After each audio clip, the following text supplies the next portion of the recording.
सर्वांना माझा नमस्कार. आपण नवी मुंबई महानगरपालिकेसाठी प्रिपरेशन करतोय. त्यांनी आता रिसेंटली सिलेबस त्यांचा मेन्शन केला. त्याच्यामध्ये त्यांनी सांगितलं की 60 प्रश्न ते हे टेक्निकल सिलेबसवरती विचारणार आहेत. त्या टेक्निकल सिलेबसमध्ये त्यांनी 7 ते 8 पॉईंट दिलेले. आता असं एक्सपेक्टेड आहे की प्रत्येक पॉईंटवरती 1 ते 6 ते 7 प्रश्न विचारतील किंवा एखाद्या टॉपिकवरती 10 प्रश्नसुद्धा ते विचारू शकतात. त्याच्यामध्ये त्यांनी ट्रीज प्रोटेक्शन ॲक्ट मेन्शन केलेलं आहे. त्याच्यामध्ये त्यांनी एअर वगैरे किंवा संपूर्ण नाव दिलेलं नाही. जर आपण गुगलवरती हे जर सर्च केलं तर आपल्याला आढळून येईल की महाराष्ट्र नागरी क्षेत्र झाडांचे संरक्षण व जतन अधिनियम 1975 अशा नावाचा एक कायदा आहे. तो कायदा आता आपल्याला इन डिटेलमध्ये बघायचा आहे. याच्यावरती माझा अंदाज आहे की ते 5 ते 6 प्रश्न तुम्हाला विचारू शकता. आता हा कायदा आपण इन डेप्थमध्ये बघणार आहोत. याचा उद्देश जर बघितलं तर नागरी भागात वाढत्या शहरीकरणामुळे होणारी झाडांची अंधाधुंद कत्तल रोखणं, झाडांचं नियमन करणं आणि नवीन झाडे लावण्याबाबत तरतुदी करणं. आता उद्देश हा कधी पण ब्रॉड स्वरूपाचा असतो. त्यांनी फक्त सांगितलं का नाही झाडांची कत्तल रोखायची नाही, झाडांचं नियमनसुद्धा करायचं आहे, नवीन झाडं लावण्याबाबत तरतुदीसुद्धा करायच्या आहे. हा उद्देश या कायद्यामध्ये त्यांनी क्लिअरली मेन्शन केलेला आहे. आता लेक्चर झाल्यानंतर तुम्हाला आपल्या टेलिग्रामवरती याची वर्कबुक, MCQची PDF, गुगल टेस्ट आणि बेअर ॲक्टसुद्धा देईल मी. बेअर ॲक्ट हा आपला इंग्लिशमध्ये असेल. तुम्हाला काही अडचण आली तर त्या बेअर ॲक्टमध्ये सुद्धा तुम्ही गोष्टी रेफर करायच्या असतात. तर त्याच्यामध्ये उद्देशसुद्धा तुम्ही वाचून घ्या. त्याच्यामध्ये मला सांगायचा मुद्दा काय आहे, की उद्देश हा खूप व्यापक आहे. तुम्हाला ते काय करतील एक्झाममध्ये 3 स्टेटमेंटमध्ये हा प्रश्न देतील. पहिलं स्टेटमेंट तुमचं हे असेल, नागरी भागात वाढत्या शहरीकरणामुळे होणारी झाडांची अंधाधुंद कत्तल रोखणे. दुसऱ्या विधानात तुमचं झाडांचं नियमन करणे आणि तिसऱ्या विधानामध्ये नवीन झाडे लावण्याबाबत तरतुदी करणे. हे सर्व त्याचे उद्देश आहे का असं विचारतील, तर तिथं तुम्हाला ह्या गोष्टी मग क्लिक व्हायला पाहिजे.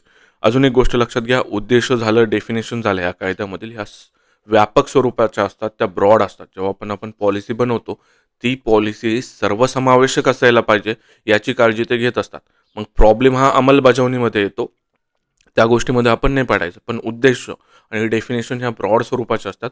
ही गोष्ट तुम्हाला इथं लक्षात घ्यायची आहे. पुढे जर आपण बघितले, आता या कायद्याचं आपण संपूर्ण नाव बघितलं, महाराष्ट्र नागरी क्षेत्र झाडांचे संरक्षण व जतन अधिनियम 1975. याच्यामध्ये सर्वात महत्त्वाचं याचं येअर तुम्हाला पाठ करायचं 1975. दुसरी गोष्ट तुम्हाला इथं कंसामध्ये त्यांनी नागरी क्षेत्र दिले, म्हणजे हा कायदा फक्त अर्बन एरियासाठी लागू आहे, ही गोष्ट तुम्ही लक्षात घ्यायची आहे. या 2 गोष्टी झाल्या. त्याच्यानंतर आता या कायद्याला राज्यपालाची संमती कधी भेटली त्याची तारीख आपल्याला पाठ करायची. ज्यांनी याच्या अगोदर राज्यसेवा मेन्स दिली त्याच्यामध्ये GS2ला आपल्याला कायदे होते, 30 मार्काच्या आसपास ते कायदे विचारायचे. त्याच्यामध्ये ह्या गोष्टी आपण सगळ्या पाठ करायचो. तर याच्यामध्ये आपल्याला 2 तारखे पाठ करायच्या, एक राज्यपालांची संमती आणि दुसरी हा कायदा राजपत्रात कधी प्रसिद्ध झाला, या दोन्ही तारखा आपल्याला पाठ करायच्या.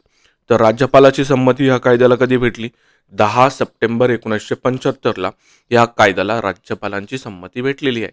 आणि हा राजपत्रात प्रसिद्ध कधी झाला, तर तिथून पुढे 6 दिवसांनी म्हणजे 16 सप्टेंबर 1975ला हा कायदा राजपत्रात प्रसिद्ध करण्यात आलेला आहे. याच्यानंतरचं जे महत्त्वाचं प्रोव्हिजन आहे, मी तुम्हाला सांगितलं हा कायदा फक्त नागरी क्षेत्रासाठी लागू आहे, जसं की याच्या नावामध्ये त्यांनी क्लिअरली मेन्शन केलेलं आहे.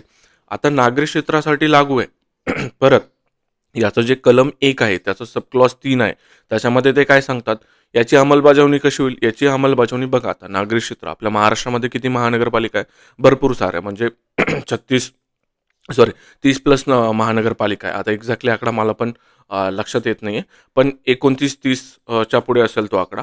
तर त्या महानगरपालिकेला हा कायदा कसा लागू होईल, जसं की आता रिसेंटली त्यांनी इचलकरंजी नावाची जी महानगरपालिका डिक्लेअर केली होती, मग तिथं हा कायदा कसा अंमलबजावणी होईल. तर त्यांनी क्लिअरली मेन्शन केलं आहे की प्रत्येक नागरी क्षेत्राला याची अंमलबजावणीची जी तारीख असेल ती वेगवेगळी असू शकते, असं त्यांनी मेन्शन केलेलं आहे. आणि हा जो ट्रॅप आहे तो तुम्हाला लक्षात ठेवायचा. त्यांनी जर एक स्पेसिफिक डेट दिली की संपूर्ण महाराष्ट्रभर हा कायदा ह्या तारखेला लागू झाला, तर ते विधान तुमचं चुकीचं असणार आहे. का? कारण की वेगवेगळ्या नागरी क्षेत्रांसाठी वेगवेगळ्या तारखांना हा कायदा लागू करू शकते, असं त्यांनी सांगितलेलं आहे. आणि कोण लागू करणार, ते राज्य शासन अधिसूचनेद्वारे हा कायदा वेगवेगळ्या नागरी क्षेत्रांना वेगवेगळ्या तारखांना लागू करू शकते, असं त्यांनी सांगितलेलं आहे. आता या कायद्यामध्ये एकूण चॅप्टर जर आपण बघितले, चॅप्टरला आपण म्हणतो प्रकरण, आणि सेक्शन एकूण जर बघितले हे दोन्ही तुम्हाला पाठ करायचं आहे. एकूण चॅप्टर ह्या कायद्यामध्ये 8 आहेत. हा आकडा तुम्हाला पाठ करायचा आहे. एकूण प्रकरणं किती आहेत? 8 आणि सेक्शन जर विचारले तर एकूण सेक्शन आपले 22 आहेत. या दोन्ही गोष्टी तुम्हाला लक्षात ठेवायच्या. 8 + 22 जर केलं तुम्ही तर ते 30च्या आसपास येतं आणि हे असं लक्षात ठेवायचं. इथं सुद्धा तुम्ही हे लक्षात घ्या, की राज्यपालाची संमती मिळाल्यानंतर राजपत्रात प्रसिद्ध होण्यासाठी जवळपास 6 दिवसांचा कालावधी गेलेला आहे. या गोष्टी अशा थोड्याशा डोक्यामध्ये हे ठेवायच्या म्हणजे ते तुम्हाला लवकर लक्षात येतं. इथे एकूण प्रकरणं 8 आणि सेक्शन 22 आहेत आपले. आता जे आपलं प्रकरण 1 असतं, आता जेव्हा आपण GS2चे कायदे बघितले त्याच्यामध्ये सुद्धा आपण भरपूर सारे कायदे बघत होतो.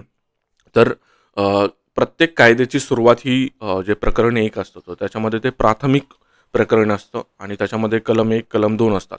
कलम 1 मध्ये ते कायद्याचं नाव, त्याची व्याप्ती, त्याचा प्रारंभ सांगतात.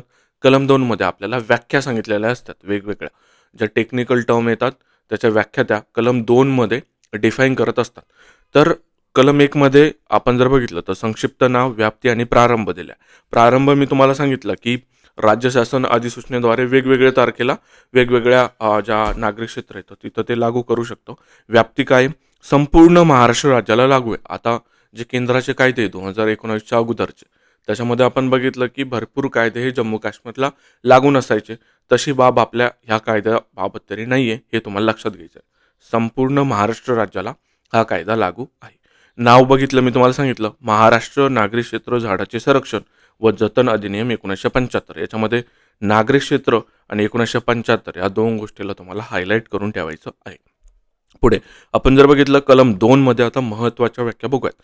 इथं मी तुम्हाला जेवढ्या बेअर ॲक्टमध्ये व्याख्या होत्या ना तेवढ्या सगळ्या घेतल्या. पण या सगळ्या पाठ करायच्या आहे का? नाही. याचे कलम आणि व्याख्या या ठराविक आपल्याला पाठ करायच्या आहे. ते आता आपण बघणार आहोत. कलम 2.1 मध्ये त्यांनी प्राचीन वृक्षाची आपल्याला डेफिनेशन दिलेली आहे. आता प्राचीन वृक्षाची डेफिनेशन त्यांनी काय दिली? शासनाने अधिसूचित केलेल्या निकषांनुसार वृक्ष प्राधिकरणानं ज्या झाडाचे प्राचीन वृक्ष म्हणून वर्गीकरण केलेलं आहे असं झाडाला ते प्राचीन वृक्ष म्हणतात. काय डेफिनेशन केली त्यांनी? की शासनानं अधिसूचित केलेल्या निकषानुसार कोण डिक्लेअर करेल? वृक्ष प्राधिकरण, ट्री ऑथॉरिटी. आता ही ट्री ऑथॉरिटी, वृक्ष अधिकारी कोण असतात हे आपण पुढं बघणार आहोत. त्याचे वेगवेगळे सेक्शन आहेत, त्याचे प्रोव्हिजन आहेत, ते सुद्धा आपण बघणार आहोत. पण त्यांनी काय सांगितलं, की ट्री ऑथॉरिटी डिक्लेअर करेल की कोणतं झाड हे प्राचीन झाड असेल. इथं वृक्ष अधिकारी आहे का? नाही. राज्य शासन आहे का? नाही. राज्य शासन फक्त निकष देणारे, पण वृक्ष प्राधिकरण ठरवणारे की हे प्राचीन झाड असेल की नाही, हे तुम्हाला इथं तो ट्रॅप लक्षात घ्यायचा आहे. आणि याचं कलम कोणतं आहे? 2.1 असं त्याचं कलम आहे. आता हे कसं लक्षात ठेवायचं? 2.1 आलं याचा अर्थ लक्षात घ्यायचा की हे कोणत्या तरी सुधारणेद्वारे त्यांनी ॲड केलंय.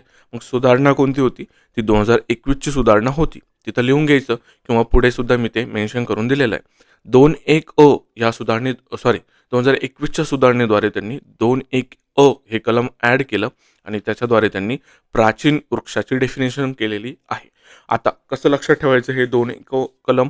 तर आपण एन्शंट म्हणतो किंवा मग अलाच तुम्ही इंग्रजीमध्ये ए म्हणतात, बरोबर?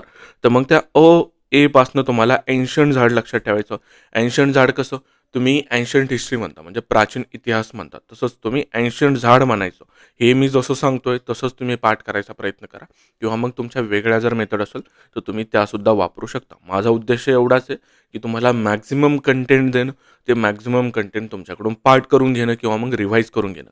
रिव्हाईज करण्यासाठीच मी तुम्हाला MCQ दिलेले आहे. आता MCQ आपले 2 स्वरूपाचे आहेत. एवढं तुम्हाला मार्केटमध्ये कोणीच देणार नाही. MCQ मी तुम्हाला 2 स्वरूपाचे दिले. एक PDF स्वरूपामध्ये तुम्हाला MCQ दिले, जे की 1 लाइनर स्वरूपाचे. त्याचा उद्देश हा आहे की तुम्हाला मॅक्सिमम कंटेंट रिटेन व्हायला पाहिजे आणि दुसरे MCQ तुमचे Google टेस्ट स्वरूपाचे असतील. त्याच्यामध्ये काय? त्यामध्ये तुमचा MCQ सोडवण्याचा स्किल चेक केल्या जातील. तुम्हाला ट्रॅप ओळखता येतात का? ते स्किल तुमचं त्या Google टेस्टच्या MCQमध्ये चेक केलं जाणार आहे. त्याच्यानंतर तुम्ही जर वर्कबुक सोडवल्या प्रॉपरली, त्याच्यामध्ये फिल इन द ब्लँक स्वरूपाच्या आपल्या वर्कबुक आहे, त्या जर सोडवल्या तर तुमचा मॅक्झिमम कंटेंट हा आपोआप तुम्हाला पाठ होणार आहे. सगळ्या गोष्टी तुम्ही फक्त फॉलो करत जा. हे 60 जे क्वेश्चन आहे ना, तुम्हाला मी असे सहज पार करून देईल. फक्त तुम्ही शेवटपर्यंत सोबत राहायचं आहे. पुढची आपली जी डेफिनेशन आहे महत्त्वाची, ती आहे कलम 2 क. आता 2 क मध्ये त्यांनी काय सांगितलं, झाड तोडण्याची डेफिनेशन आपल्याला सांगितली आहे. आता झाड तोडण्याची डेफिनेशनसुद्धा ही खूप व्यापक स्वरूपाची आहे. त्याच्यामध्ये काय सांगितलं त्यांनी, झाड जाळणं, कापणं किंवा झाडाला कोणत्याही प्रकारे नुकसान पोहोचवणं याचा समावेश या झाड तोडण्याच्या डेफिनेशनमध्ये होतो. काय काय सांगितलं त्यांनी, झाड जाळणं, कापणं किंवा झाडाला तुम्ही कोणत्याही प्रकारे नुकसान केलं, म्हणजे तुम्ही त्या झाडाची फांदी जरी तोडली तरी असं ते कन्सिडर करतील की तुम्ही झाड तोडलेलं आहे. आता याचं कलम पाठ करायचं. कलम 2 क. कलाच आपण बेर ॲक्टमध्ये त्यांनी सी असं दिलेलं आहे. तर ते सी फॉर कट असं लक्षात ठेवायचं. झाडाला कट मारलेला आहे, बरोबर, किंवा झाड कट केलेलं आहे. 2 क आपण कसं लक्षात ठेवलं, कट करणे, झाडाला कट करणे. 2 1 मध्ये आपण कसं लक्षात ठेवलं, एन्शंट झाड. या 2 डेफिनेशन आपण इथं पाठ केलेल्या आहे. पुढे जर प्रोसीड केलं आपण, तर कलम 2 मध्ये त्यांनी आपल्याला झाडाची डेफिनेशन दिलेली. एक आपण प्राचीन वृक्षाची बघितली, त्याच्यानंतर झाड तोडण्याची बघितली आणि ही तिसरी डेफिनेशन आपण झाडाची बघणार आहोत. आता फॉर कसं लक्षात ठेवायचं, डांगराचं झाड असं मी लक्षात ठेवायचा प्रयत्न केला आहे आणि ते माझ्या आता पाठच झालेलं आहे. तर 2 डांगराचं झाड असं लक्षात ठेवायचा प्रयत्न करा. सर्वात महत्त्वाचं आहे, यांनी झाडाची डेफिनेशन काय केली, कोणतीही बहुवार्षिक, आता हा बहुवार्षिक शब्द महत्त्वाचा आहे, काष्टमय वनस्पती, त्याला आपण पेरेनियल उडी प्लांट म्हणतो, मग ती रोपावस्थेत असो वा पूर्ण वाढलेली असो, यामध्ये जमिनीपासून फांद्या फुटणाऱ्या झुडपांचाही समावेश होतो. डेफिनेशनचं स्वरूप जर तुम्ही ते बघितलं तर सर्व समावेशक किंवा व्यापक डेफिनेशन बनवण्याचा त्यांनी प्रयत्न केलेला आहे. मी तर तुम्हाला सुरुवातीला सांगितलं, आपल्याला याच्यामध्ये ब्रॉड अप्रोच ठेवायचा आहे, तरच तुम्हाला त्या गोष्टी आत्मसात होणार आहेत. मग झाडाची डेफिनेशन आपण 2 मध्ये बघितली आणि बहुवार्षिक काष्टमय वनस्पतीला त्यांनी काय म्हटलेलं आहे, झाडाची डेफिनेशन दिलेली. मग ती रोप असो, पूर्ण वाढलेली असो किंवा मग जमिनीपासून फांद्या फुटणाऱ्या झुडपांचाही याच्यामध्ये समावेश होतो, असं त्यांनी आपल्याला मेन्शन करून दिलेलं आहे. पुढे याच्यामध्ये आता कलम 2 मध्ये त्यांनी वृक्ष अधिकारी यांची डेफिनेशन दिली. आता ही डेफिनेशन पाठ नाही केली तरी काही इशू नाही, पण कलम आपल्याला पाठ करायचे. 2 मध्ये वृक्ष अधिकारी त्यांनी मेन्शन केलेलं आहे. आता 2 कसं लक्षात ठेवसाल, आपण अधिकारी असं म्हणतो, त्या अधिकारीचा अपभ्रंश करायचा आणि त्याला इधिकारी म्हणायचं. या कायद्यापुरतं तरी त्याला आपण इधिकारी म्हणणार आहोत. मग कलम 2 मध्ये तुमचं इधिकारी असणार आहे. पुढे जे महत्त्वाचं कलम आहे 2 मध्ये काय आपल्याला दिलेलं आहे, त्यांनी नागरी क्षेत्राची डेफिनेशन दिलेली आहे. मग त्या नागरी क्षेत्रामध्ये कशाचा समावेश होतो, महानगरपालिका क्षेत्र, नगर परिषद क्षेत्र, विशेष नियोजन प्राधिकरण आणि नवीन नगर विकास प्राधिकरणाअंतर्गत असलेले क्षेत्र, अशी त्यांनी सर्वसमावेशक ब्रॉड डेफिनेशन केलेली आहे. आता हे 2 ही कसं पाठ करायचं हे कलम, तर फलटणचे नागरिक क्षेत्र असं लक्षात ठेवा. फलटण हा एक तालुका आहे, तालुक्याचं ठिकाण आहे, तर त्या फलटण नागरिक क्षेत्र असं लक्षात ठेवा.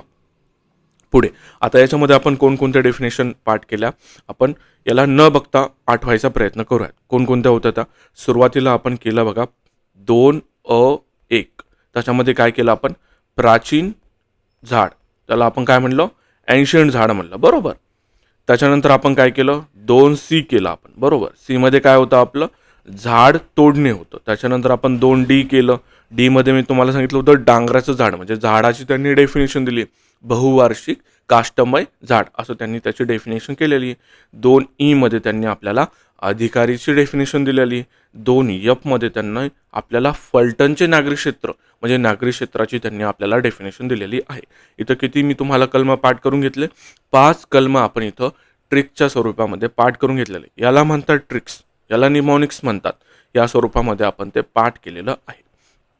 पुढे जर आपण बघितलं, तर याच्यामध्ये हे जे पण तुम्हाला महत्त्वाचे मुद्दे दिसतील, तर जे वरती आपण डिस्कस केलं आहे, तर त्याचा सार याच्यामध्ये मी दिलेला असतो. आणि हे तुमचं रिव्हिजनसाठी इथून पुढे तुम्हाला काही टेबलसुद्धा येतील, त्या टेबलमध्ये समराईज केलेल्या आहे गोष्टी. पुढे प्रकरण 2 आहे. प्रकरण 2 मध्ये त्यांनी आत्ता आपण वरती हे बघितलं की ट्री ऑथॉरिटी सांगते की प्राचीन झाड कोणतं असेल. मग हे वृक्ष प्राधिकरणाची स्थापना आणि कार्यपद्धती काय असेल हे त्यांनी प्रकरण 2 मध्ये सांगितलेलं आहे. प्रकरण 2 पेक्षा तुम्ही कलम 3 पाठ करा. कलम 3 मध्ये आपल्याला काय पाठ करायचं आहे, वृक्ष प्राधिकरणाची स्थापना हे आपल्याला कलम 3 मध्ये पाठ करायचं. आता कसं पाठ होईल ते, आपण ट्री ऑथॉरिटी म्हणतो, त्या ट्रीचा अपभ्रंश करायचा आणि त्या ट्रीलाच तुम्ही 3 म्हणायचं. 3 म्हणजेच तुमचं कलम 3 आणि त्याच्यामध्ये काय येणार आहे, वृक्ष प्राधिकरणाची स्थापना. काय येणार आहे आपलं, ट्रीलाच आपण काय म्हणतो, 3 म्हणतो आणि 3 मध्ये तुमचं वृक्ष प्राधिकरणाची स्थापना येणार आहे. मग ही वृक्ष प्राधिकरणाची स्थापना कोण करतं? 2021च्या सुधारणा अधिनियमानुसार राज्य शासन राज्यासाठी एक महाराष्ट्र राज्य वृक्ष प्राधिकरण स्थापना करेल आणि यामध्ये शासकीय सचिव दर्जापेक्षा कमी नसलेल्या अधिकाऱ्यांचा समावेश असेल. याच्यामध्ये 2 महत्त्वाचे फॅक्टर. एक तर 2021च्या सुधारणेच्या अधिनियमानुसार त्यांनी ही प्रोव्हिजन ॲड केलेलं आहे. कोणतं? महाराष्ट्र राज्य वृक्ष प्राधिकरण स्थापना करण्याचं. आणि दुसरं, याच्यामध्ये जे अधिकारी असतील तर ते सचिव लेवलपेक्षा कमी दर्जाचे नसतील असं त्यांनी क्लिअरली मेन्शन केलेलं आहे. मग तुम्हाला ह्या 2 गोष्टी पाठ करायच्या.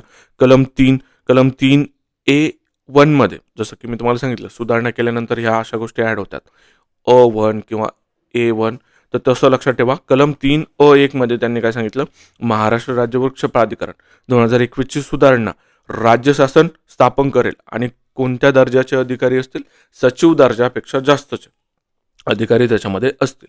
पुढे आता याच्यामध्ये रचना आपण बघतो. आपण नॅशनल ह्युमन राईट्स कमिशन बघतो किंवा मग इतर जे आपले कॉन्स्टिट्युशनल बॉडीज आहेत जसं की इलेक्शन कमिशन, त्याच्यामध्ये आपण बघतो की रचना कशी आहे, 1+2 आहे. मग ती संविधानामध्ये मेन्शन होती की नंतर ॲड केली, त्या सर्व गोष्टी. तर इथं सुद्धा आपल्याला रचना महत्त्वाची.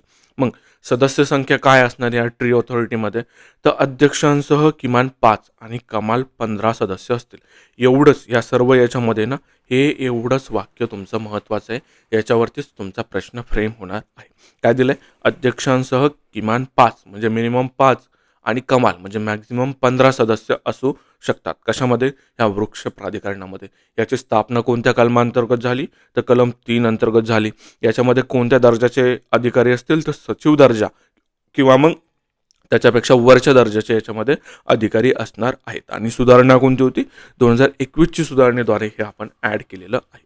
पुढे जर आपण बघितलं, आता त्यांनी काय दिलंय, नागरी स्थानिक प्राधिकरण दिलेले आहे. म्हणजे वेगवेगळ्या लोकल बॉडीज असतात, अर्बन लोकल बॉडीज, आणि तिथं मग त्या अर्बन लोकल बॉडीजमध्ये वृक्ष प्राधिकरणाचे अध्यक्ष कोण असतील ते त्यांनी आपल्याला बेर ॲक्टमध्ये दिले. तेच आपण इथं टेबल फॉर्मॅट बनवला आणि इथं आपण ते पाठ करणार आहोत. मग महानगरपालिका क्षेत्रामध्ये तुमचा महानगरपालिका आयुक्त, त्याला आपण कमिशनर असं म्हणतो, तो तुमच्या वृक्ष प्राधिकरणाचा अध्यक्ष असणार आहे. पुढे नगर परिषदेमध्ये तुमचा चीफ ऑफिसर हा तुमच्या वृक्ष प्राधिकरणाचा अध्यक्ष असणार आहे. पुढे तुमचं विशेष नियोजन प्राधिकरण जे असणार आहे त्याच्यामध्ये तुमचा मुख्य कार्यकारी अधिकारी, त्याला आपण चीफ एक्झिक्युटिव्ह ऑफिसर म्हणतो, तो तुमच्या वृक्ष प्राधिकरणाचा अध्यक्ष असणार आहे. पुढे आपलं नवीन नगर विकास प्राधिकरण असतं, त्याचा अध्यक्ष कोण असणार आहे? तिथल्या वृक्ष प्राधिकरणाचा मुख्य कार्यकारी अधिकारी किंवा मग व्यवस्थापकीय संचालक हा तिथल्या वृक्ष प्राधिकरणाचा कोण असणारे? अध्यक्ष. या गोष्टी तुम्हाला वारंवार वाचून हायलाईट करून तुम्हाला त्या पाठ करायच्या आहेत. जेव्हा तुम्ही वर्कबुक लिहिसाल, MCQ सोडवाल, तेव्हा तुम्हाला ह्या गोष्टी ऑटोमॅटिक पाठ होणार आहे. पुढे जर आपण बघितलं, जसं की आपण बघतो विधान परिषद असेल किंवा मग कोणती पण बॉडीज असेल, तर तिथं 2 प्रकारचे व्यक्ती असतात. एक इलेक्टेड असतात, दुसरे नॉमिनेटेड असतात. मग सर्वच ठिकाणी जे इलेक्टेड मेंबर्स असतात त्यांची संख्या जास्त असते कोणापेक्षा? नॉमिनेटेड मेंबरपेक्षा. राज्यसभा बघा किंवा मग विधान परिषद बघा. विधान परिषदमध्ये आपला जो राज्यपाल आहे तो 1/6 मेंबरला नॉमिनेट करतो. किती? 1/6 मेंबरला. तसंच इकडं सुद्धा काही मेंबर नॉमिनेटेड असतात, पण त्यांची संख्या ही इलेक्टेड मेंबर्सपेक्षा कमी असतीच. हेच त्यांनी हे प्रोव्हिजन ह्या कलम 3 त्याचं सब क्लॉज 3 मध्ये त्यांनी सांगितलेलं आहे. पुढे विशेष तरतूद त्यांनी काय सांगितलेली आहे की वृक्ष प्राधिकरण स्थापन झालेलं नसेल किंवा ते काम करू शकत नसेल तर महानगरपालिका आयुक्त किंवा मुख्याधिकारी हे स्वतः वृक्ष प्राधिकरण म्हणून सर्व अधिकार वापरू शकतात. मग याचा अर्थ काय होतो की एखाद्या ठिकाणी जर हे ट्री ऑथॉरिटी स्थापनच केलेली नाही, मग त्याचा अर्थ आहे का तिथं ते वर्कच करणार नाही? नाही. तिथला जो पण महानगरपालिका आयुक्त असेल किंवा मुख्याधिकारी असेल तो त्या ट्री ऑथॉरिटीचे सर्व अधिकार स्वतःहून वापरेल आणि काही त्याची अंमलबजावणी करायची ते सर्व कामं तो करेल, असं त्यांनी ह्या सबसेक्शन 6 मध्ये सांगितलेलं आहे. सबसेक्शन कशाचं? कलम 3चं. हे तुम्हाला लक्षात घ्यायचं आहे. पुढे आता कलम 4 मध्ये त्यांनी आपल्याला वृक्ष प्राधिकरणाच्या सभा सांगितलेल्या आहेत. सभा जर आपण बघितल्या तर त्याची सभा दर 15 किमान एकदा होणे आवश्यक आहे. हे दर 15 किमान एकदा होणे ही सर्वात महत्त्वाची फॅक्ट आहे. ही तुम्हाला पाठच करायची. परत त्यांनी काय सांगितलं, 2 सलग सभांमध्ये 21 दिवसांपेक्षा जास्त अंतर नसावं, असं सुद्धा त्यांनी कायद्यामध्ये मेन्शन केलेलं आहे. कायद्याचं कलम कोणतं? कलम 4 मध्ये त्यांनी असं मेन्शन केलेलं आहे. काय? दर 15 किमान एकदा भेटायचं तुम्हाला. 15 दिवसातून एकदा भेटायचं. 2 तुमच्या ज्या सभा असतील, त्याच्यातलं अंतर हे तुमचं 21 दिवसांपेक्षा जास्त नसावं, असं त्यांनी कायद्यामध्ये क्लिअरली मेन्शन केलेलं आहे. परत तुम्ही जेव्हा भेटसाल, तेव्हा तुमची गणसंख्या किती पाहिजे, त्याला आपण कोरम म्हणतो. तर ती एकूण तुमच्या संख्येच्या 1/3 सदस्य उपस्थित असणं हे अनिवार्य आहे, असं त्यांनी आपल्याला सांगितलेलं आहे. म्हणजे तुमचं कोरमसुद्धा हे किती झालेलं आहे? 1/3. आपण 3 फॅक्ट बघितले इथे. दर 15 तुम्हाला एकदा भेटायचं आहे. 21 दिवसांपेक्षा तुमचं 2 सभामधील अंतर नसावं. तिसरी गोष्ट तुमचं कोरम आपण बघितलं किती येते? 1/3 आहे. आणि मतदानाचा अधिकार. आता बघा, राज्यसभेमध्ये इलेक्टेड प्लस नॉमिनेटेड मेंबर्सला सुद्धा मतदानाचा अधिकार आहे. पूर्वी लोकसभेमध्ये सुद्धा 2 मेंबर नॉमिनेटेड होते. त्यांना सुद्धा मतदानाचा अधिकार असायचा. विधान परिषदेमध्ये सुद्धा काही मेंबर हे आपले नामनिर्देशित आहे. याचा अर्थ त्यांना मतदानाचा अधिकार नाही आहे का? नाही. त्यांना मतदानाचा अधिकार असतो. सेम गोष्ट इथं सुद्धा जे नॉमिनेटेड मेंबर आहे त्यांना सुद्धा मतदानाचा अधिकार असतो, असं त्यांनी सांगितलेलं आहे. आणि ही बट ऑब्वियस गोष्ट आहे आपल्यासाठी. का? कारण आपण आपलं जे राज्यघटना आहे ती खूप व्यवस्थित पद्धतीने याच्या अगोदर केलेली आहे. आता हे कलम 4च्या तुम्हाला 4 गोष्टी तुम्हाला लक्षात आल्या, की सभा दर 15 किमान एकदा भरणार आहे. पुढची गोष्ट आहे 2 सलग सभांमध्ये 21 दिवसांपेक्षा जास्त अंतर नसावं, असं त्यांनी सांगितलंय. कोरम कितीचं? 1/3चं.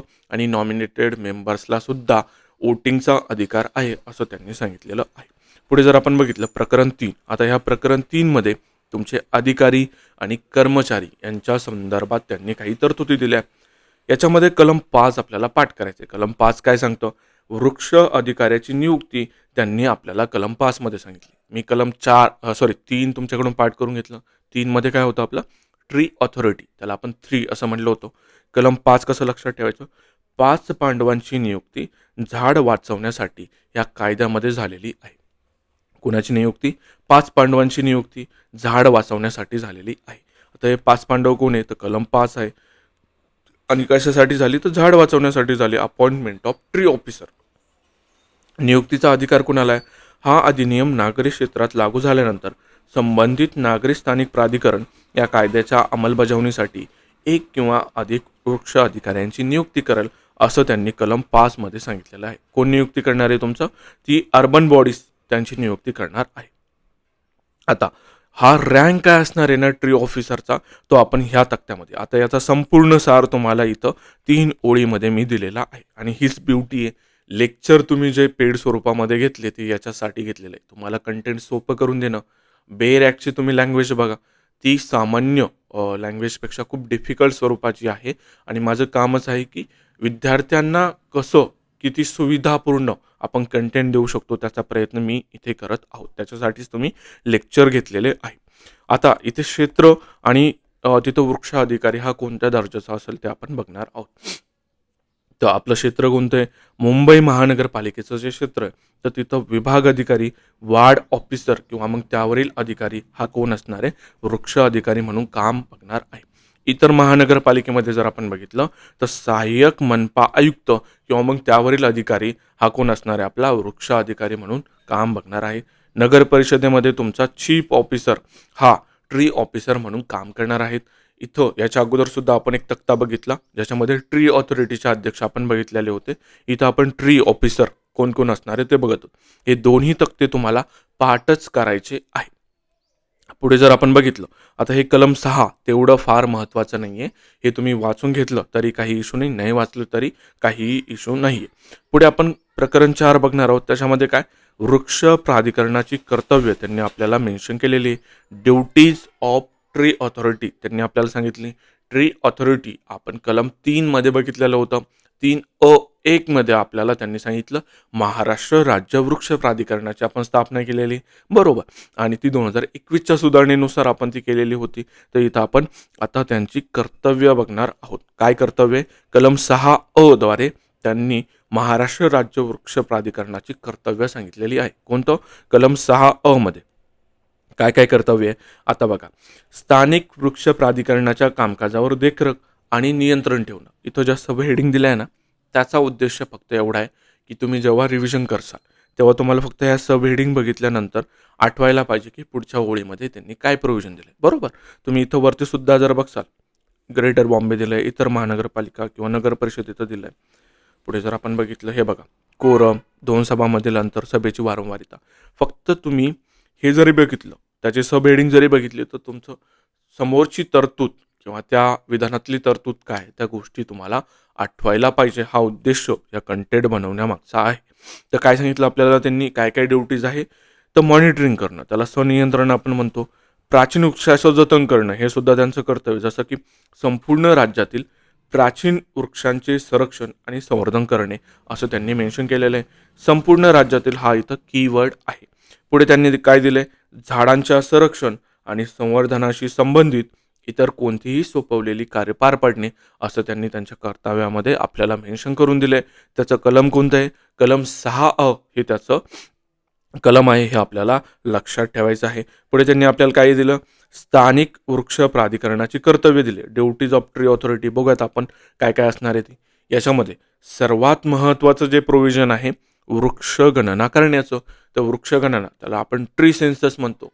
आपला पॉप्युलेशनचा, लोकसंख्येचा सुद्धा एक सेन्सस होतो, जो की आपला 10 वर्षांनी होतो. एक ॲनिमल सेन्सस होतो, तो किती वर्षांनी होतो, तर त्याचा एक ठराविक पिरियड असतो. तसाच वृक्षांची गणना सुद्धा होते आणि ती किती वर्षांनी होते, दर 5 वर्षांनी एकदा झाडांची गणना करणे असं त्यांनी आपल्याला सांगितलेलं आहे. इथं सर्वात महत्त्वाचा हा हायलाइटेड केलेला पोर्शन आहे. आणि GIS आधारित वृक्ष गणना करणं असं त्यांनी आपल्याला सांगितलं. तर हे वाचून घ्यायचं आणि पुढे जायचं. याच्यामध्ये पाठ काय करायचं तुम्हाला, दर 5 वर्षांनी एकदा झाडांची गणना करणं. पुढे आपल्याला त्यांनी काय सांगितलं, प्रत्येक जमिनीच्या भूखंडावर झाडांची संख्या आणि प्रकार किती असावा याचे निकष ठरवणं. ठीक आहे. बियाणं, रोपं आणि झाडांचा पुरवठा करण्यासाठी रोपवाटिका विकसित करणं आणि त्यांची देखभाल करणं. ठीक आहे. नर्सरीज सुद्धा त्यांनी आपल्याला डेव्हलप करायला सांगितलं. पुढे काय, रस्ते रुंदीकरण, नवीन रस्ते बांधणे किंवा जीव व मालमत्तेला असलेला धोका टाळण्यासाठी आवश्यक असल्यास झाडांचे पुनरोपण करणे. ठीक आहे. वर्षातून किमान एकदा फुले, फळे, भाजीपाला किंवा झाडांची प्रदर्शने भरवणे आणि लोकांमध्ये झाडांचे महत्त्व रुजवणे. म्हणजे काय, जागरूकता आणि प्रदर्शन, या सगळ्या ज्या गोष्टी आहे त्या तुम्हाला राज्यसेवा मेन्स आता जी डिस्क्रिप्टिव्ह स्वरूपाची झाली तिथं ह्या गोष्टी तुम्हाला लिहायच्या असतात. ह्या MCQ फॉर्मॅटमध्ये असे प्रश्न येत नाही. Technical assistance. आता काय सांगितलंय, वृक्षारोपण किंवा जतनाबाबत मार्गदर्शन मागणाऱ्या व्यक्तींना तांत्रिक सल्ला आणि मदत देणे. सगळ्या बोलबच्चन गोष्टी आहे. रस्त्याच्या कडेला, सार्वजनिक बागामध्ये, नद्यांच्या किंवा तलावांच्या काठावर, टेकड्यावर आणि मोकळ्या जागेत झाडे लावणे आणि त्यांची जोपासना करणे अशी कर्तव्य त्यांनी आपल्याला वृक्ष अधिकाऱ्याची सांगितलेली आहे. याच्यामध्ये सर्वात महत्त्वाचं काय होतं, वृक्षगणना दर 5 वर्षांनी एकदा झाडांची करणं हे आपल्याला सर्वात महत्त्वाचं लक्षात ठेवायचं आहे. आणि त्याच्या पुढे जर महत्त्वाचं प्रोव्हिजन असेल तर ते आहे भरपाई वृक्षारोपण. आता भरपाई वृक्षारोपण कधी येईल, भरपाई कधी देतो आपण, जेव्हा एखाद्याचं समोरच्याचं आपण नुकसान करतो तेव्हा आपण भरपाई देतो. आता इथे भरपाई कोणत्या स्वरूपाची असणार आहे, जेव्हा आपण एखादं झाड तोडू मग त्या झाडाची जेव्हा आपल्याला भरपाई करायची असेल तर त्याला आपण भरपाई वृक्षारोपण असं म्हणतो. मग आता तुम्ही कन्सिडर करा की तुम्ही एक झाड तोडले, एक झाड जर तुम्ही तोडलं तर मग तुम्हाला भरपाई किती करायची. आता त्या झाडाचं वय किती होतं, त्या झाडाचं वय किती होतं, समजा तुम्ही कन्सिडर करा की त्या झाडाचं वय होतं 26 वर्ष, तर मग तुम्हाला भरपाई म्हणून एकूण 26 झाडं लावावे लागतील असं त्यांनी ह्या प्रोव्हिजनमध्ये मेन्शन केलेलं आहे. झाडाचं वृक्षारोपण पुनरोपण करताना त्या झाडाच्या वया इतकी एज ऑफ ट्री नवीन झाडं लावणं असं त्यांनी आपल्याला क्लिअरली त्या कायद्यामध्ये मेन्शन करून सांगितलेलं आहे. तेच मी तुम्हाला इथं सांगितलं. परत त्यांनी ट्री सेजबद्दल सांगितलं, त्याला आपण उपकर असं म्हणतो. या संदर्भात पुढे एक प्रकरण येणार आहे, ते प्रकरण आपण पाठ करणार आहोत. तर झाडाचं संवर्धन आणि जतनासाठी वृक्ष उपकाराचा योग्य वापर होतोय याची खात्री करणं असं वृक्ष अधिकाऱ्याची कर्तव्य आहेत असं त्यांनी आपल्याला मेन्शन केलंय. कोणते झाड प्राचीन वृक्ष म्हणून घोषित करायचे हे ठरवणं. ठीक आहे.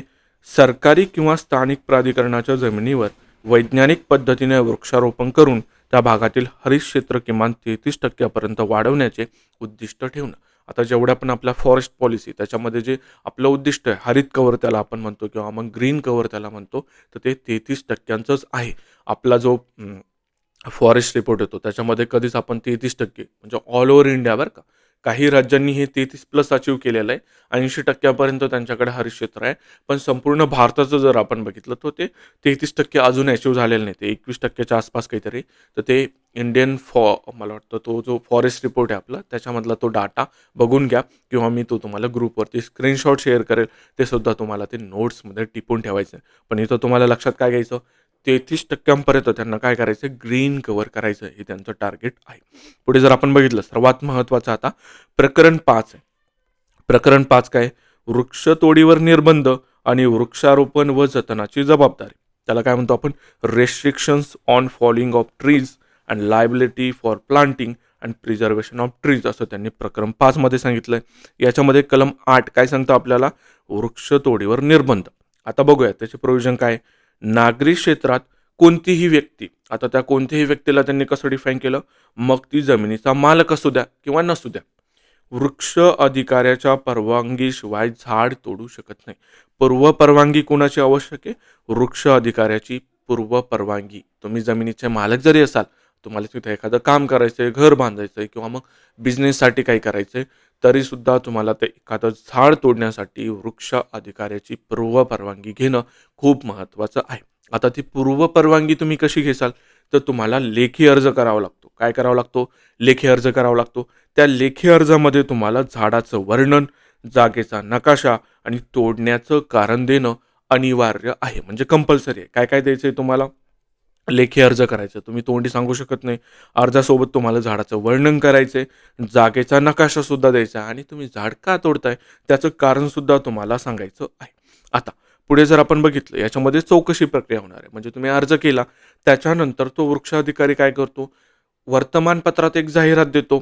त्याच्यामध्ये तो मेन्शन करतो, की असं-असं झाड तोडण्यात येणार आहे. याच्यावरती कोणाला काही ऑब्जेक्शन आहे का?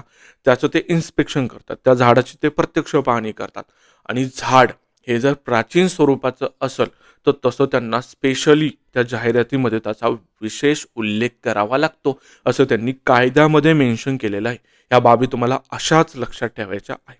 आता तुम्ही अर्ज केला, त्यांनी जाहिरात दिली, त्याच्यानंतर काय होईल पुढे?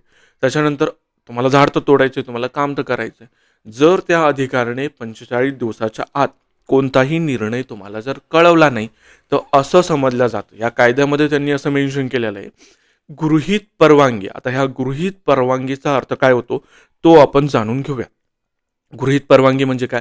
त्या अधिकाऱ्यानं जर तुम्हाला 45 दिवसामध्ये त्याचा निर्णय जर कळवला नाही, तर असं कन्सिडर केलं जातं, की तुम्हाला गृहीत परवानगी मिळालेली आहे. गृहीत म्हणजे काय? डीम्ड परमिशन त्याला आपण म्हणतो, की तुम्ही झाड तोडा, अशी त्यांनी परवानगी दिलेली आहे.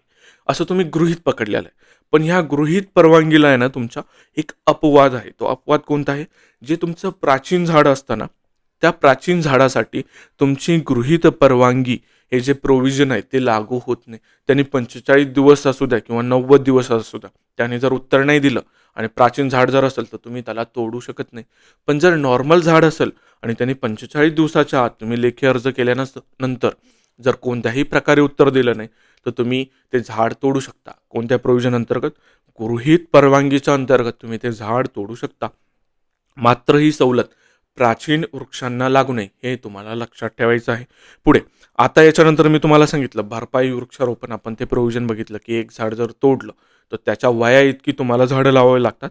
आता ते झाड जे तुम्ही लावणार आहे त्याचे प्रोव्हिजन आपण बघूयात. एक तर आपण बघितलं, की त्याच्या वया इतके आपण मागं बघितलं 26 किंवा 27 जर वय असेल तर तेवढे तुम्हाला झाडं लावावं लागतात त्या झाडाच्या वया एवढी. मग ते झाड तुम्ही लावसाल तर त्याची किमान जी उंची आहे ती 6 फूट असणं आवश्यक आहे. किती? 6 फूट असणं आवश्यक आहे. तोडल्यापासून 15 दिवसाच्या आत तुम्ही झाडं लावणं आवश्यक आहे आणि त्या झाडांचं तुम्हाला जिओ टॅगिंग करायचं आहे आणि नंतर तुम्हाला किमान 7 वर्ष त्या झाडांचं संगोपन किंवा जतन करणं हे तुम्हाला अनिवार्य आहे. त्या झाडांची 7 वर्ष तुम्हाला काळजी करायची. असंच नाही की तुम्ही झाड लावलं आणि मग सोडून दिलं. त्याला पाणी कोण घालणार आहे? तसे तर वाळून जातील ना ते. तर त्या झाडांचं तुम्हाला 7 वर्ष संगोपनसुद्धा करायचं आहे. पॉलिसी ही खूप व्यापक स्वरूपाची खूप त्याला आपण म्हणू शकतो की तंतोतंत आहे. पण याची अंमलबजावणी ग्राउंडवरती होताना दिसते का? नाही. तो अंमलबजावणीचा भाग वेगळा आहे. पण तुम्ही पॉलिसी लेव्हलला जर बघितलं तर पॉलिसी ह्या खूप ग्रेटर पद्धतीने किंवा मग चांगल्या पद्धतीने त्यांनी बनवलेल्या असतात. याच्यामध्ये काय आपण बघितलं, झाडाच्या वया इतकी आपल्याला झाडं लावायची. किमान त्याची उंची 6 फूट. 15 दिवसाच्या आत आपल्याला ते लावायचं आहे आणि किमान 7 वर्ष त्या झाडांचं संगोपन करायचं आहे. जिओ टॅगिंगसुद्धा तुम्हाला त्या झाडाचं करायचं असतं. आता ही संपूर्ण प्रोसेस आपण एका फ्लोमध्ये बघूयात. काय, तुम्हाला झाड कट करायचे, तुम्ही जमिनीचे मालक असो वा नसो, तुम्हाला काय करायचं आहे, वृक्ष अधिकाऱ्याकडे तुम्हाला लेखी अर्ज करायचा. लेखी अर्ज तुमचा कसा असेल, त्याच्यामध्ये तुम्हाला झाडाचं वर्णन करायचं आहे, जागेचा नकाशा आणि झाड तोडण्याचं कारण नमूद करायचं आहे. नंतर काय करेल, वृक्ष अधिकारी जाहिरात देईल. जाहिरातीमध्ये इन्स्पेक्शन वगैरे, प्राचीन झाड असेल तर विशेष उल्लेख होईल आणि त्याच्यानंतर काय 45 दिवस जर उत्तर नाही आलं तर आपण काय करतो, गृहीत परवानगी समजतो. पण गृहीत परवानगीला एक अपवाद आहे. कोणता, प्राचीन झाडाचा, ते सुद्धा आपण बघितलं. हां ठीक आहे, झाड तोडलं, त्याच्यानंतर काय 15 दिवसाच्या आत तुम्हाला झाडाच्या वया इतकी झाडं लावावं लागतात. ठीक आहे, मग ते झाडं 15 दिवसाच्या आत लावावं लागतात. किती, वया इतकी झाडं लावावं लागतात. ठीक आहे, 27 वर्षाचं झाड तोडलं, 27 झाडं लावणार. मग ते झाडं कशा स्वरूपाचे असतील, 6 इथं सॉरी 6 मीटर नाही येते, 6 फूट आहे. 6 फूट त्याची उंची असणं आवश्यक आहे. ठीक आहे, 6 फूट 6 फूट उंची असणं त्याचं आवश्यक आहे. 15 दिवसाच्या आत ते तुम्हाला लावायचं आहे आणि 7 वर्ष संगोपन त्याचं तुम्हाला जिओ टॅगिंगसुद्धा करायचं आहे. या बाबी आपण संपूर्ण याच्या प्रकरण 5 मधील बघितलेल्या आहे. आता जर आपण पुढे बघितलं, कलम 9 मध्ये काय सांगितलं त्यांनी, जर वृक्ष अधिकाऱ्याला असं वाटलं की एखाद्या जमिनीत निकषानुसार झाडं कमी आहेत, तर तो मालकाला तिथे नवीन झाड लावण्याचे आदेश देऊ शकतो आणि या आदेशाचं पालन 90 दिवसात करणे आवश्यक आहे. काय, 90 दिवसामध्ये तुमच्या जमिनीमध्ये त्याला वाटलं की पुरेसे झाड नाही आहे, तर तो तुम्हाला आदेश देऊ शकतो आणि त्या आदेश दिलेले असं तुम्हाला 90 दिवसामध्ये पालन करायचं, झाडे लावून. पुढे कलम 10 मध्ये काय सांगितलेलं आहे त्यांनी, जर वादळ, आग, पाऊस किंवा वीज पडल्यामुळे झाड नष्ट झाले तर वृक्ष अधिकारी मालकाला त्या जागी 2 नवीन झाडे म्हणजे twice the number of trees लावण्याचे आदेश देऊ शकतो. कन्सिडर करा, तुमच्या अंगणामध्ये 1 किंवा 2 झाडं आहे किंवा 3 झाडं आहे. 3 नारळाची झाडं आहे किंवा कशाची पण झाडं आहे.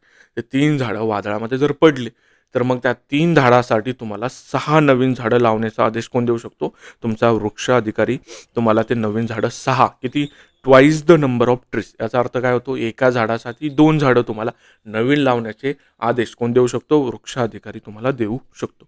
पुढे कलम 11 मध्ये त्यांनी आपल्याला झाडाच्या जतनाची जबाबदारी सांगितली. तर झाडाचे जतन करण्याची जबाबदारी कोणाकडे असते? जमीन मालकाची असते. दर 6 महिन्यांनी कोणी, मालकाने दर 6 महिन्यांनी झाडाच्या स्थितीचा अहवाल वृक्ष अधिकाऱ्याला देणं आवश्यक आहे आणि तो पुढील 3 वर्षासाठी देणं आवश्यक आहे. आणि इव्हन आदेशाचं पालन व्हावं यासाठी वृक्ष अधिकारी मालकाकडून ठराविक रक्कम सुरक्षा ठेव म्हणून जमा करून घेऊ शकतो. या बाबी आपल्याला लक्षात ठेवायच्या आहे. पुढे आपल्याला कलम 12 मध्ये त्यांनी वृक्ष दत्तक कसं घेऊ शकतो त्याच्या बाबी दिल्या. तर वृक्ष दत्तकमध्ये काय आहे, वृक्ष प्राधिकरण कोणत्याही व्यक्तीला किंवा संस्थेला झाड दत्तक घेण्याची परवानगी देऊ शकते. इथं वृक्ष अधिकारी नाही, एवढं लक्षात घ्या. कोण आहे? वृक्ष प्राधिकरण आहे. नवीन झाड लावण्याऐवजी प्राधिकरण अस्तित्वात असलेले झाड दत्तक घेण्यास सांगू शकते, मात्र ते झाड 1 वर्षापेक्षा कमी वयाचे असावे, असं त्यांनी क्लिअरली मेन्शन केलेलं आहे. याच्यामध्ये 2 महत्त्वाच्या गोष्टी कोणत्या? वृक्ष प्राधिकरण तुम्हाला एक तर परवानगी देईल आणि ते झाडाचं वय 1 वर्षापेक्षा कमी असायला पाहिजे दत्तक घेण्यासाठी. या 2 बाबी महत्त्वाच्या तुम्हाला इथे लक्षात ठेवायच्या आहे. आता आपण वरती वृक्ष अधिकारी बघितला किंवा मग त्याच्या काही बाबी बघितल्या, तर वृक्ष अधिकाऱ्याने एखादा आदेश वगैरे दिला तुम्हाला, तर मग त्याच्यासाठी अपील करू शकता का? हो, त्याच्यासाठी तुम्ही त्याच्या निर्णयाविरुद्ध अपील करू शकता. हेच तुम्हाला कलम 14 मध्ये सांगितलंय. वृक्ष अधिकाऱ्याच्या निर्णयाविरुद्ध वृक्ष प्राधिकरणाकडे म्हणजे ट्री ऑथॉरिटीकडे तुम्ही अपील करू शकता.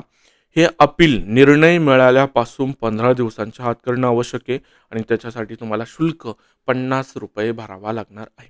बघा, मी तुम्हाला मागं सांगितलं, झाड तोडायचे तर वृक्ष अधिकाऱ्याकडे तुम्हाला लेखी अर्ज करावा लागतो. तो जो काही निर्णय देईल, मग त्याच्यासाठी तुम्ही अपील करणार आहे.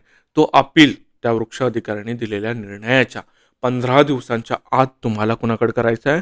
वृक्ष प्राधिकरणाकडे करायचं आहे. तुम्हाला फीस किती भरायची? ₹50 शुल्क ते त्याच्यासाठी आकारणार. या गोष्टी तुम्हाला पाठ करायच्या आहे. वृक्ष प्राधिकरणाने दिलेला निर्णय अंतिम असतो.